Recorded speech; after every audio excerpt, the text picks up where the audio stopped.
everyone, how are you all? I hope you all are good and welcome to Infopedia, a book series of Magic Mind from Galaxy Publication. And जैसा कि आप सभी को पता है, हम आपकी जो जनरल नॉलेज की बुक है क्लास 7 की उसको पढ़ रहे हैं, उसको कवर कर रहे हैं. So today let's start your next chapter. So 6th chapter क्या कह रहा है आपका? किसके बारे में? सी एनिमल्स के बारे में पढ़ना है. आज कुछ समुद्री आपके एनिमल्स हैं, उनके बारे में पढ़ेंगे. देखो, sea animals have unique adaptation that help them survive and thrive in their underwater environment.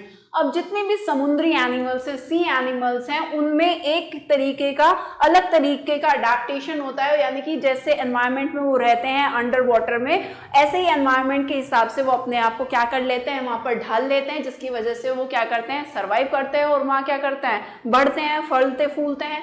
Now read the given description and write the names of these animals. ऐसे ही कुछ एनिमल्स की आपको डिस्क्रिप्शन गिवन है, आपको उनको पढ़ना है और उनके नाम बताने हैं. जिसमें फर्स्ट है आपका known for their bright orange and white stripes. अब ये जो एनिमल है, इसकी बॉडी के ऊपर ऑरेंज और व्हाइट कलर की कुछ ऐसी पट्टियां हैं, धारियां हैं. They live in sea anemones and have a symbiotic relationship between them. देखो आपका सी एनेमोन्स क्या है? सी एनेमोन्स आपका एक तरीके का प्लांट है आपका, जो कि बहुत ही ज्यादा कैसा होता है, सॉफ्ट होता है. उनके बीच में आपका ये एनिमल रहता है छिपके एक तरीके से.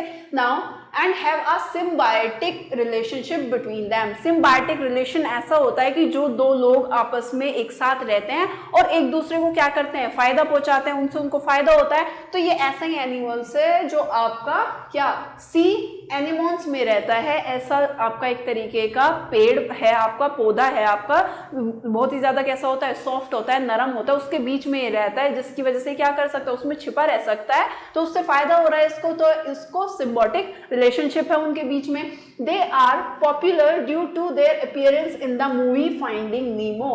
और ये पॉपुलर क्यों हुए? इनकी जो अपीयरेंस है, यानी कि जैसे ये दिखते हैं, वो एक मूवी बनी थी इनके ऊपर, फाइंडिंग नीमो, अगर आप लोगों ने देखी है. द फाइंडिंग नीमो में जो है एक मदर होती है और एक क्या है जिसका नाम मर्लिन होता है आई गेस, और उनका एक बेबी होता है जिसका नाम था क्या, नीमो. तो वो क्या होता है, वो खो जाता है, वो अपनी मदर से अलग हो जाता है. तो वो उसको क्या करती है, ढूंढने निकलती है. ढूंढने के लिए उसका एक सफर जो है शुरू करती है, जिसमें उसको बहुत सारी रुकावटें आती हैं, बहुत सारे ऑब्स्टेकल्स को ओवरकम करके वो फाइनली क्या होती है, उसको ढूंढ लेती है. तो फाइंडिंग नीमो करके एक मूवी बनी थी, उसकी वजह से ये जो है एनिमल बहुत ज्यादा क्या हो गया, फेमस हो गया. And the name is clownfish. Now the second one is, these are highly intelligent marine mammals known for their playful behavior and social nature. अब ये ऐसे मरीन एनिमल्स हैं, यानी कि आपके समुद्र के अंदर रहने वाले जितने भी एनिमल्स हैं उनको मरीन एनिमल्स बोला जाता है. तो आपका ये ऐसे मरीन मैमल्स हैं जो कि बहुत ज़्यादा इंटेलिजेंट हैं और अपने प्लेफुल का मतलब है कि बहुत ज़्यादा फ्रेंडली नेचर और जो मतलब कूदते रहते हैं, खेलते रहते हैं हमेशा, ऐसा नेचर रहता है इनका. एंड सोशल नेचर है, यानी कि सोशल नेचर मतलब आपस में घुल मिल के ग्रुप में रहना ये पसंद करते हैं ज़्यादातर. दे communicate using a range of sound and are often seen in pods. Pods as I said, pod का मतलब होता है किसी भी एक ग्रुप में रहना. तो ये ग्रुप में रहना पसंद करते हैं और इनकी जो एक कम्युनिकेट करने के लिए, बातचीत करने के लिए एक स्पेशल तरीके की आवाज़ का ये क्या करते हैं, बहुत ही तेज़ आवाज़ होती है इनकी, उसका इस्तेमाल करते हैं और फिर क्या करते हैं, कम्युनिकेट करते हैं आपस में. And the name is dolphin. Now the third one is, they are large powerful predators with a keen sense of smell and sharp teeth. अब ये आपके बहुत ही बड़े और पावरफुल प्रिडेटर हैं जिनकी सूंघने की जो शक्ति होती है वो बहुत ही कैसी होती है, पावरफुल होती है, तेज होती है. और उनके जो दांत हैं वो भी कैसे हैं, बहुत ज़्यादा शार्प हैं. They play a crucial role in maintaining the balance of marine ecosystem. जो आपका मरीन इकोसिस्टम है, इकोसिस्टम क्या होता है आपका, कि जैसे आपके एनिमल्स हैं उसमें आपके पेड़ पौधे हैं और साथ में वहां पर जितने भी रॉक्स हैं, उसके आसपास का जितना भी एनवायरनमेंट है आपका, तो वो सब मिलकर क्या है, उनके बीच में जो इंटरेक्शन होता है वो सब मिलकर इकोसिस्टम बनता है. तो वो जितना भी आपका मरीन इकोसिस्टम है उसको बैलेंस करने में भी इनका बहुत ज्यादा महत्वपूर्ण योगदान रहता है. The name is shark. Now next is they are remarkable for their ability to change color and texture to blend into their surrounding. अब इनको किस लिए जाना जाता है, ये इनमें क्या खास बात है कि इनके अंदर एक ऐसी एबिलिटी है कि ये अपना कलर जो है वो क्या कर लेते हैं, कलर और टेक्सचर अपना क्या कर लेते हैं, चेंज कर लेते हैं अपने आसपास के सराउंडिंग के हिसाब से.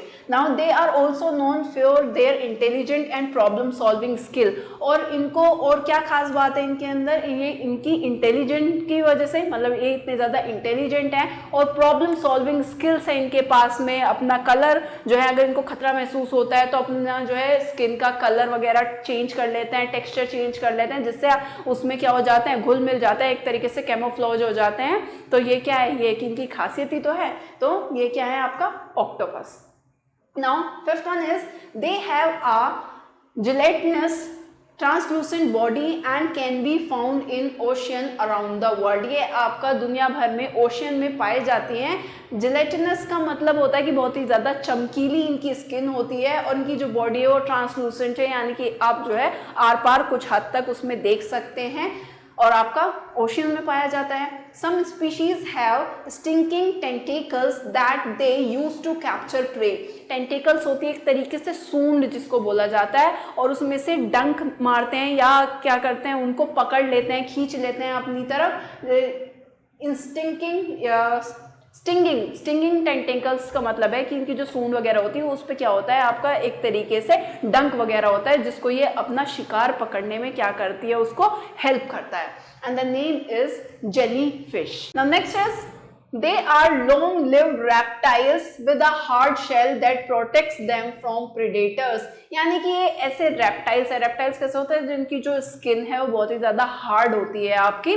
नाउ वो उनकी जो शेल है, उनकी जो बॉडी है, वो ऊपर की जो कवरिंग है वो कैसी है, बहुत ही ज़्यादा हार्ड है, जो उनको बचा के रखती है किससे, प्रेडेटर से, शिकारी वगैरह से. और ये इनकी जो लाइफ होती है वो भी बहुत ज़्यादा होती है, यानी कि लंबे समय तक जीते हैं आपके. They migrate long distance across ocean to lay their eggs on sandy beaches. ये पूरे समुद्र को पार करके क्या करते हैं, आपके समुद्र के किनारे जाते हैं, बीचेस वगैरह पर, वहां पर जाके अपने अंडे वगैरह क्या करते हैं, वो देते हैं, रखते हैं. Name is sea turtle. And the last one is they have a unique radial symmetry with arms that extend from a central disc. यानी कि इनकी जो बनावट है वो एक यूनिक तरीके की है, और इनके जितने भी आपके आर्म्स वगैरह हैं, आपकी आर्म दिख रही है, हाथ वगैरह है, ये आपकी एक सेंट्रल डिस्क यानी कि बीच का एक हिस्सा होता है, उसी से ये क्या हो रही है, इसकी आर्म्स जो हो रही हैं वो बढ़ रही होती हैं, एक्सटेंड कर रही होती हैं, कुछ इस तरीके की एक यूनिक सा इनका बॉडी पैटर्न है.